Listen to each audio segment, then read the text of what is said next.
Hi friends, techvspot.askme പുതിയൊരു വീഡിയോയിലേക്ക് നിങ്ങൾക്ക് എല്ലാവർക്കും സ്വാഗതം.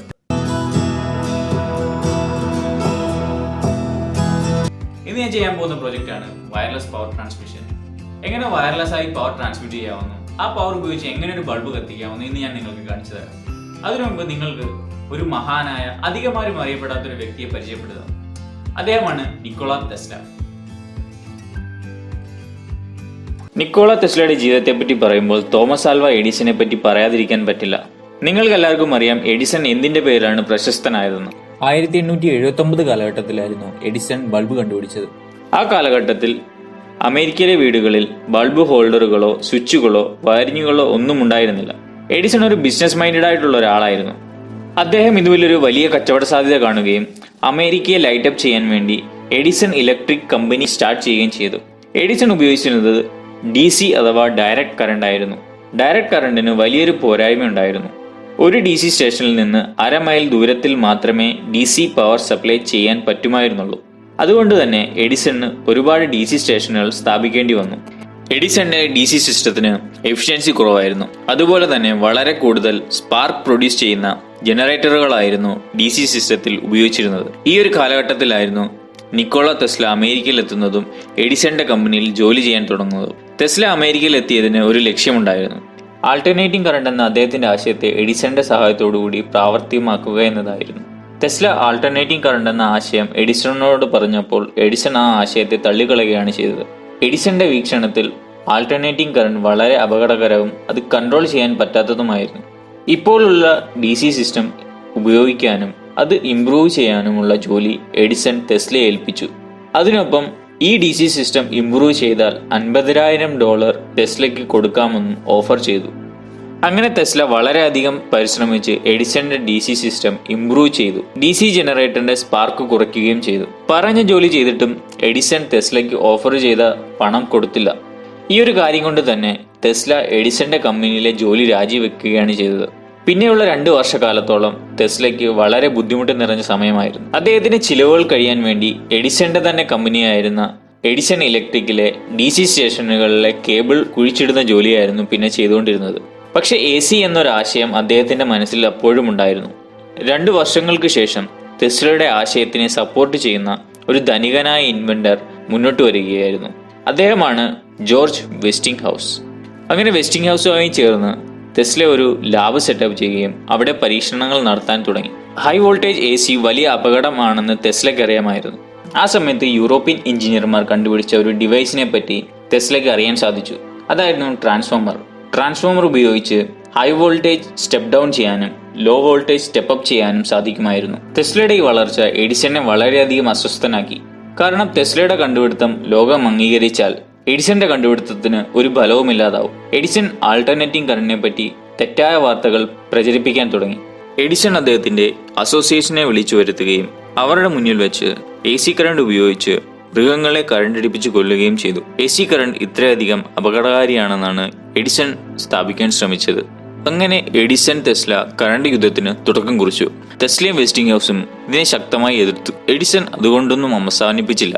1890 വില്യം കെംപ്ലർ എന്നൊരു വധശിക്ഷ കാത്തുകിടന്ന കുറ്റവാളിയെ 1000 വോൾട്ട് AC കറണ്ട് കൊടുത്തു കൊല്ലുകയാണ് ചെയ്തത്. പക്ഷെ ടെസ്ല വെസ്റ്റിംഗ് ഹൗസ് അവരുടെ കണ്ടുപിടുത്തങ്ങളുമായി മുന്നോട്ട് തന്നെ പോയി. ആ സമയത്താണ് കൊളംബിയൻ ഇലക്ട്രിക് ഫെയർ ലൈറ്റപ്പ് ചെയ്യാൻ വേണ്ടി ടെൻഡർ ഇഷ്യൂ ചെയ്തത്. എഡിസന്റെ കമ്പനി $1 മില്യൺ സജസ്റ്റ് ചെയ്തത്. ടെസ്ല വെസ്റ്റിംഗ് ഹൗസ് കമ്പനി എഡിസന്റെ കമ്പനിയുടെ പകുതി പൈസയാണ് സജസ്റ്റ് ചെയ്തത്. സ്വാഭാവികമായിട്ടും കോൺട്രാക്ട് വെസ്റ്റിംഗ് ഹൗസിന് ലഭിച്ചു. അങ്ങനെ 1893 കൊളംബിയൻ ഇലക്ട്രിക് ഫെയർ സക്സസ്ഫുൾ ആയി ടെസ്ല ലൈറ്റപ്പ് ചെയ്തു. ടെസ്ല എഡിസൺ കറണ്ട് യുദ്ധത്തിൽ ടെസ്ലയാണ് വിജയിച്ചത്. കൊളംബിയൻ ഫെയറിന്റെ സക്സസ് കൊണ്ട് തന്നെ American government Niagara power plant contract വെസ്റ്റിംഗ് ഹൗസിന് കൊടുത്തു. അവർ ആ പ്ലാന്റ് സക്സസ്ഫുൾ ആയി സെറ്റപ്പ് ചെയ്യുകയും അമേരിക്കയുടെ കുറച്ച് ഭാഗങ്ങളിൽ ഇലക്ട്രിസിറ്റി എത്തിക്കുകയും ചെയ്തു. ടെസ്ലയുടെ ഒരു ഡ്രീം പ്രോജക്റ്റ് ആയിരുന്നു വാർഡൻ ക്ലിഫ് ടവർ. വയർലെസ് ആയിട്ട് ഇലക്ട്രിസിറ്റി ട്രാൻസ്മിറ്റ് ചെയ്യുക എന്നതായിരുന്നു ഉദ്ദേശം. ഈ പ്രോജക്റ്റിന് വേണ്ടി ഫണ്ട് ഇൻവെസ്റ്റ് ചെയ്തത് JP മോർഗൻ എന്ന ഇൻവെസ്റ്റർ ആയിരുന്നു. പക്ഷെ പെട്ടെന്ന് തന്നെ മോർഗൻ ഫണ്ടിങ് പിൻവലിക്കുകയാണ് ചെയ്തത്. അങ്ങനെ ആ പ്രോജക്റ്റ് അനിശ്ചിതത്വത്തിലായി. പിന്നെയുള്ള സമയങ്ങളിൽ ടെസ്ല ഈ പ്രോജക്റ്റിലേക്ക് ഫണ്ട് കൊണ്ടുവരാൻ ശ്രമിച്ചെങ്കിലും ടെസ്ലയ്ക്ക് അത് സാധിച്ചില്ല. ഈ ഒരു സമയത്തായിരുന്നു ടെസ്ലയുടെ ലാബിന് തീപിടുത്തമുണ്ടായത്. ഒരുപാട് പേറ്റന്റുകളും ഡോക്യുമെന്റ്സും എല്ലാം കത്തി നശിച്ചു. നിങ്ങൾ കേട്ടിട്ടുണ്ടാകാം റേഡിയോ കണ്ടുപിടിച്ചത് മാർക്കോണിയാണെന്ന്. എന്നാൽ റേഡിയോ ഇൻവെന്റ് ചെയ്തത് ടെസ്ലയായിരുന്നു. ടെസ്ല പേറ്റന്റ് സബ്മിറ്റ് ചെയ്യാൻ താമസിച്ചതുകൊണ്ടാണ് റേഡിയോ മാർക്കോണിയുടെ പേരിൽ ഇപ്പോഴും അറിയപ്പെടുന്നത്. ഈ ഇൻവെൻഷന് മാർക്കോണിക്ക് നോബൽ പ്രൈസ് ലഭിക്കുകയും ചെയ്തു. പിന്നെയുള്ള സമയം ടെസ്ലയ്ക്ക് സാമ്പത്തികമായി ഒരുപാട് ബുദ്ധിമുട്ടുകൾ ഉണ്ടായിരുന്നു. അതുകൊണ്ട് തന്നെ ഒരുപാട് ഇൻവെൻഷൻസ് പ്രാവർത്തികമാക്കാൻ അദ്ദേഹത്തിന് സാധിച്ചില്ല. അദ്ദേഹത്തിന്റെ ആശയങ്ങൾ കേൾക്കുന്നവർക്ക് അത് ഉൾക്കൊള്ളാൻ കഴിയില്ലായിരുന്നു. പിന്നെ അദ്ദേഹത്തെ ഒരു ഭ്രാന്തനായ സയന്റിസ്റ്റ് എന്ന രീതിയിലായിരുന്നു ലോകം കണ്ടത്. 1943 ജനുവരി 7 ലോകം കണ്ട ഏറ്റവും ബ്രില്യൻ്റായ മനുഷ്യൻ വിട പറഞ്ഞു. ഒരുപക്ഷെ വാർഡൻ ക്ലിഫ് ടവർ പൂർത്തിയാക്കാൻ കഴിഞ്ഞിരുന്നെങ്കിൽ നമ്മൾക്കിന്ന് ഇലക്ട്രിസിറ്റി ഫ്രീ ആയും വയർലെസ്സായി ഉപയോഗിക്കാൻ കഴിയുമായിരുന്നു. നമ്മൾക്ക് ഒരാളുടെ ആശയങ്ങൾ ഉൾക്കൊള്ളാൻ ബുദ്ധിമുട്ടാണ്. ഒരുപക്ഷെ ടെസ്ല ഇലക്ട്രിസിറ്റി കണ്ടുപിടിച്ചില്ലായിരുന്നെങ്കിൽ ഇപ്പോഴും നമ്മൾക്ക് ഇലക്ട്രിസിറ്റി എന്നൊരു ആശയം ഉൾക്കൊള്ളാൻ കഴിയില്ലായിരുന്നു. ഇത്രയധികം കണ്ടുപിടുത്തങ്ങൾ നമ്മൾക്ക് സംഭാവന ചെയ്തെങ്കിലും ശാസ്ത്രവും ശാസ്ത്രചരിത്രവും ടെസ്ലയെ പാടെ മറന്നു കഴിഞ്ഞു. അതുകൊണ്ട് തന്നെ ഈ വീഡിയോ ഒരു ഓർമ്മപ്പെടുത്തലാണ്. നിക്കോള ടെസ്ലയുടെ നടക്കാതെ പോയ വലിയൊരു സ്വപ്നമായിരുന്ന വയർലെസ് പവർ ട്രാൻസ്മിഷന്റെ ഒരു ഡെമോ നിങ്ങൾക്ക് ഞാനിവിടെ കാണിച്ചു തരാം.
അപ്പോൾ നിങ്ങൾക്ക് ഈ വീഡിയോ ഇഷ്ടപ്പെട്ടെന്ന് കരുതുന്നു. നിങ്ങൾക്ക് ഈ വീഡിയോ ഇഷ്ടപ്പെട്ടെങ്കിൽ ലൈക്ക് ചെയ്യുക, നിങ്ങളുടെ സുഹൃത്തുക്കൾക്ക് മാക്സിമം ഷെയർ ചെയ്യുക.